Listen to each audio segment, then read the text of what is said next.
नमस्कार, मेरा नाम है नरेश कोश्यारी और आप देख रहे हैं पोल पंच। आज हम दिल्ली की सीटों पर बात करने वाले हैं क्योंकि दिल्ली की चुनावी जंग जो है इस बार वो बेहद ज़बरदस्त होने वाली है क्योंकि दिल्ली में बीजेपी के सामने आम आदमी पार्टी और कांग्रेस एक साथ मिलकर चुनाव लड़ेंगे। बीजेपी के लिए चुनाव आसान नहीं होगा, लेकिन उसे लेकर जो ओपिनियन पोल आ रहे हैं उसमें क्या दिखाया जा रहा है, उसमें क्या बताया जा रहा है, वो भी हम आपको बताएंगे और दिल्ली की 7 सीटों पर क्या समीकरण बन रहा है ये भी हम बताएंगे। मेरे साथ रोजाना की तरह हैं अरुण चौबे सर, संपादक हैं इंडिया.com के। सर बहुत बहुत स्वागत है आपका। धन्यवाद। आज सर बात करते हैं दिल्ली की। देश की धड़कन दिल्ली, राजधानी दिल्ली। दिल्ली में सर चुनावी जंग जो है बेहद ज़बरदस्त होने वाली है। खास तौर पर कल जो कन्हैया कुमार को टिकट दिया गया है 2 दिन पहले, कन्हैया कुमार के आने के बाद मनोज तिवारी और कन्हैया कुमार की जो जंग है वो बेहद ज़बरदस्त देखने को मिल सकती है। क्या कहेंगे? हाँ नरेश, देखिए दिल्ली की जंग जैसे आपने कहा तो इम्पॉर्टेंट इसलिए है कि एक तो देश की राजधानी है जी और दूसरा इस बार दिलचस्प इसलिए हो गया है। पहले जो है पिछले 2 चुनाव में आपने देखा, लोकसभा चुनाव में 2014 और 2019 में, कि आम आदमी पार्टी अलग लड़ती थी, कांग्रेस अलग लड़ती जी थी और बीजेपी को जो है उसका एडवांटेज मिलता था। बिल्कुल। लेकिन इस बार आम आदमी पार्टी जो कि कांग्रेस के ही वोट काटा करती थी, तो दोनों में एक सामंजस्य स्थापित हुआ और दोनों एक साथ आ गई। जी ये एक कंपल्सिव अलायंस था, दोनों के लिए ज़रूरी था कि दिल्ली में अगर बीजेपी के खिलाफ लड़ना है तो हमें कहीं ना कहीं एक होना पड़ेगा, एक अपने होना वोट पड़ेगा। बैंक को जी एक करना पड़ेगा। तो उसके तहत इन लोगों ने इस बार समझौता किया, इंडिया ब्लॉक के तहत समझौता हुआ है। और जो आपने स्पेशली जी नॉर्थ ईस्ट दिल्ली की जी जो आपने चर्चा की है, जिसमें जो है मनोज तिवारी जो भोजपुरी गायक हैं और 2 बार से सांसद रह चुके हैं। सांसद भी रह चुके हैं बीजेपी के टिकट जी पर। और आपको इंटरेस्टिंग बात यह है कि मनोज तिवारी ही इकलौते कैंडिडेट हैं जिनका टिकट बचा है इस बार बीजेपी ने। बीजेपी ने अदरवाइज सभी 6 सांसदों का टिकट काट दिया था। हाँ, तो इस तरीके से भी वो बहुत एक महत्वपूर्ण जी उम्मीदवार हैं दिल्ली के लिए। उनके खिलाफ कन्हैया कुमार को उतारा जाना दिलचस्प तो है।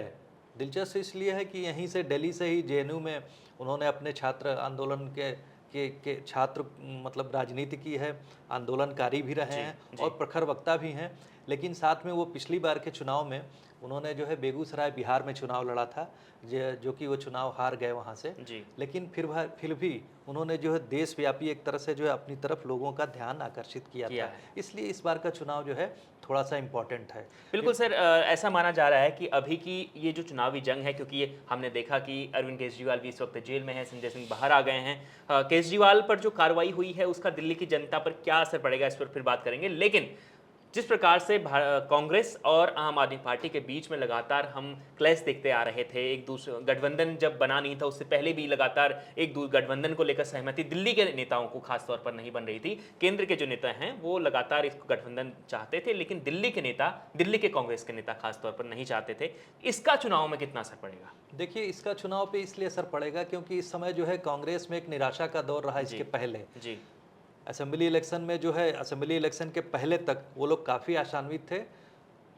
दिसंबर में जो चुनाव का रिजल्ट आया असेंबली इलेक्शन में, उनको थोड़ी सी निराशा जरूर हुई, लेकिन एक थोड़ा सा रिस्पाइट ये था कि तेलंगाना में वो चुनाव जीत जी गए। उसके बाद से उन लोगों ने अपने जो है एक तरह से कहा जाए कि ग्रास रूट रियलिटी जो है जी उसको, ज़मीन पे क्या संदेश आ रहा है उसको समझा जी और उन लोगों ने ये अलायंस जो है तय किया। जी इसमें आप देखेंगे कि सबसे महत्वपूर्ण बात यह है कि दिल्ली की 7 कॉन्स्टिट्यूंसी जो हैं उसमें एक जो कॉम्बिनेशन बनता है शेड्यूल कास्ट वोटर्स का जी और जो मुस्लिम कॉम्बिनेशन है वो बड़ा जी ज़बरदस्त है। जी और ये जो अलायंस है वोटर्स का, ये कांग्रेस के साथ भी था और आम आदमी पार्टी के साथ में भी इसका एक मेजर चंक जो जी है, जो कि असेंबली इलेक्शन में दिखता है। क्योंकि ज़्यादातर सीट्स में आप देखेंगे कि आम आदमी पार्टी ने कुछ कॉन्स्टिट्यूंसीज हैं जिसमें कि आपने देखा होगा हर एक लोकसभा सीट में जो है 10 असेंबली जी कॉन्स्टिट्यूंसी है। तो 10 में कुछ में से तो जो है आम आदमी पार्टी ने 10 की 10 जीती हुई हैं। जी कुछ ही जगह पे है जहाँ पर कि बीजेपी जीत पाई है। तो आम आदमी पार्टी का असेंबली सीट्स पे वर्चस्व बना हुआ है। जी उसकी वजह से ये लोग चाह रहे हैं कि जो उनका जो वोट का बिखराव होता था, जी आप देखेंगे कि ज़्यादातर में जो है, आप अगर इसकी बात कर लें, चांदनी चौक की बात करें, और तकरीबन 17% से ऊपर मुस्लिम पॉपुलेशन है, 22% के करीब दलित पॉपुलेशन है। जी आप इवन ईस्ट दिल्ली में अभी इनकी सीट को देख लें, नॉर्थ ईस्ट दिल्ली की, तो वहाँ पर भी आप पाएंगे कि मुस्लिम पॉपुलेशन तकरीबन 21% है, शेड्यूल कास्ट पॉपुलेशन 17% है। इसी तरह से आप बीजेपी एक और सीट देख सकते हैं जिसमें कि महाबल मिश्रा लड़ रहे जी, हैं जी, आपसे इस बार जी। शायद। तो उसमें वेस्ट दिल्ली की बात देखें जी। तो वहाँ पर जो है आप देखेंगे कि मुस्लिम पॉपुलेशन ज़्यादा नहीं, लेकिन शेड्यूल कास्ट पॉपुलेशन जो है तकरीबन 15% के आसपास है। जी। तो ये जो कॉम्बिनेशन बन रहा है इसको ये लोग टूटने नहीं देना चाहते हैं। इस वजह से जो है इन लोगों ने कोशिश की है कि जम के चुनाव लड़ा जाए, लेकिन इसके बीच में एक इस बार इन लोगों के लिए एम्बैरेसिंग हो गया है केजरीवाल का चुनाव मैदान में ना न होना। बिल्कुल जी सर, अगर हम अब बात करते हैं ओपिनियन पोल की, तो कई चैनल्स ने ओपिनियन किए हैं, कई सर्वे आए हैं।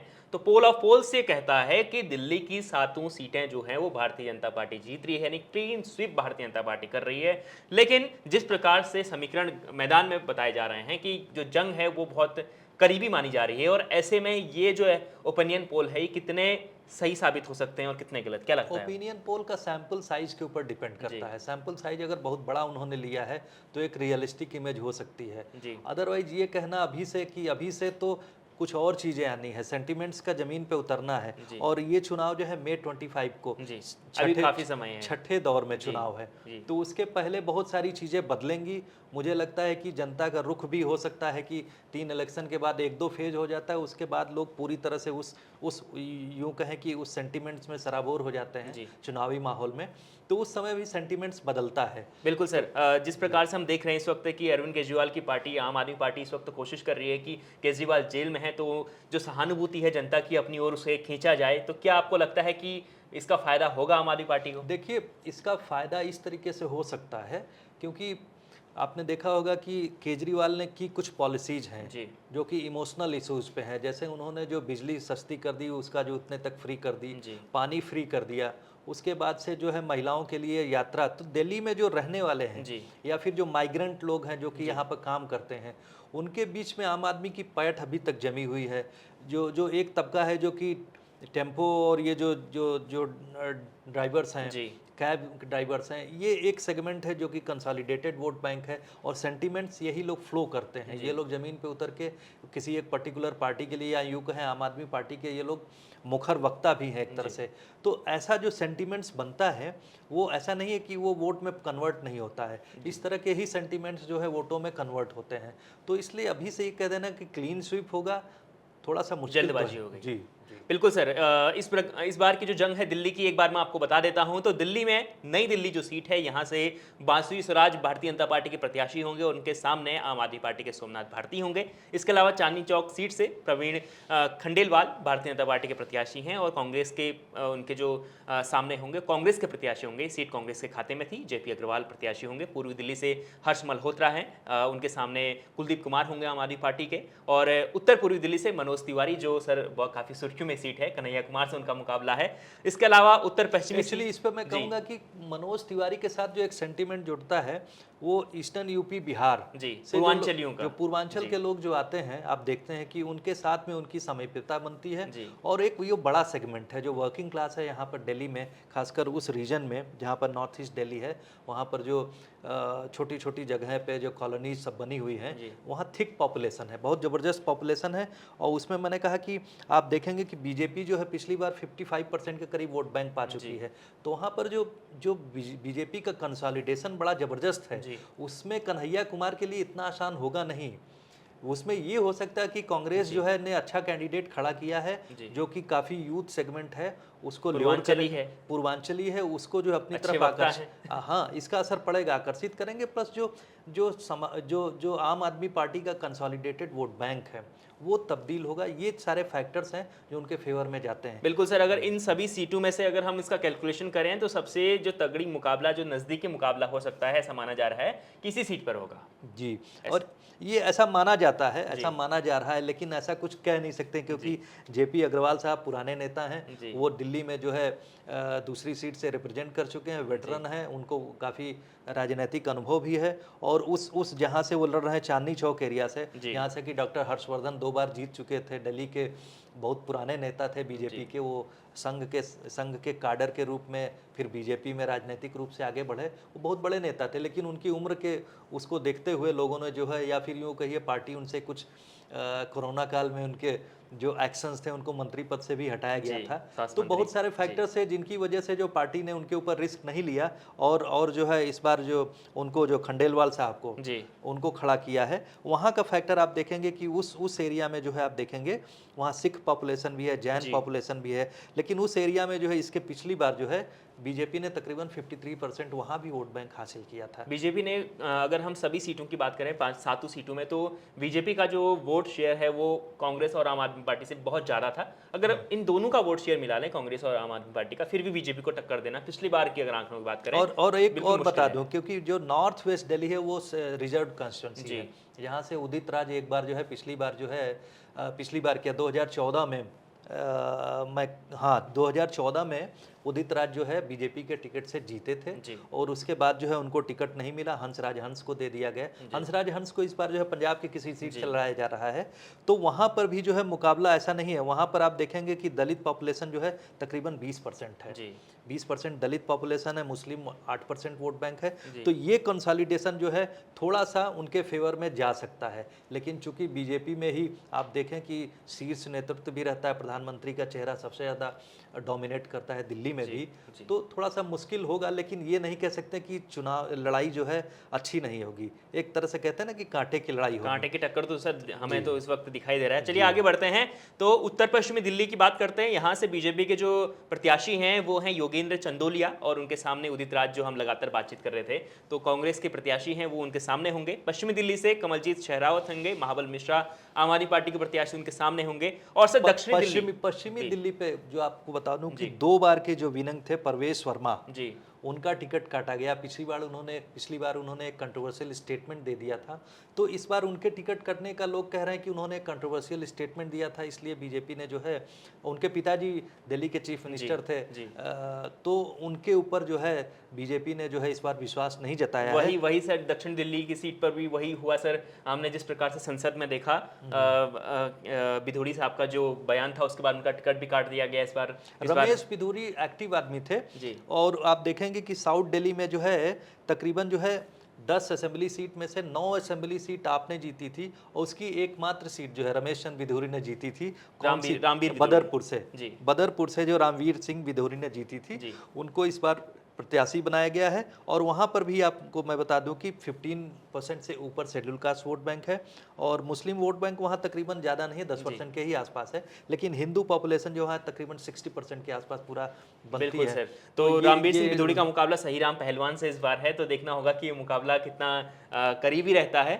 तो कुल मिलाकर सब देखें, अगर दिल्ली की जो स्थायी जनता, दिल्ली की रहने वाली जनता है, अगर उसे हम अलग कर दें, तो जो बाहर से लोग आए हुए हैं, या उत्तर प्रदेश से आए हैं, उत्तराखंड से आए हैं, बिहार से आए हैं, इनका वोट मुझे लगता है कि ये बीजेपी की ओर ज़्यादा है। इस बीच में आप एक चीज़ और भी देख सकते हैं। एक्चुअली दिल्ली में वर्किंग पॉपुलेशन है, और जो महिला वोट बैंक बहुत इंपॉर्टेंट है।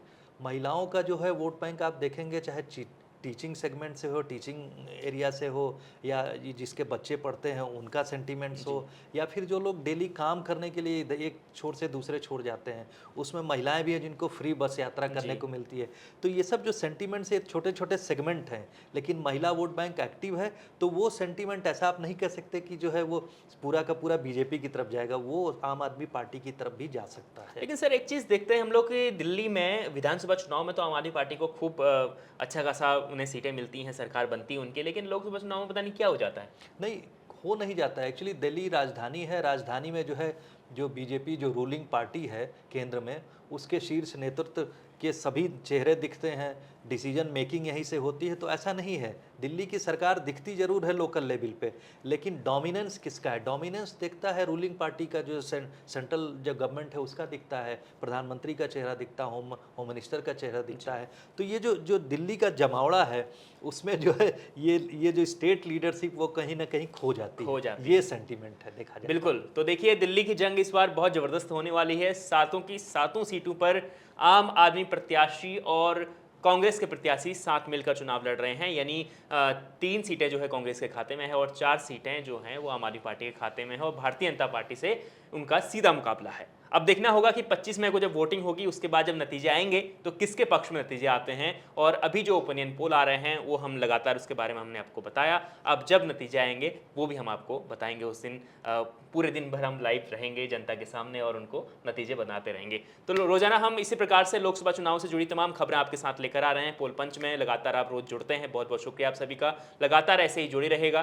फिर हम कल लेकर आएंगे एक नया पोल पंच और एक नए इलाके और नए राज्य की बात करेंगे। बहुत बहुत शुक्रिया, धन्यवाद।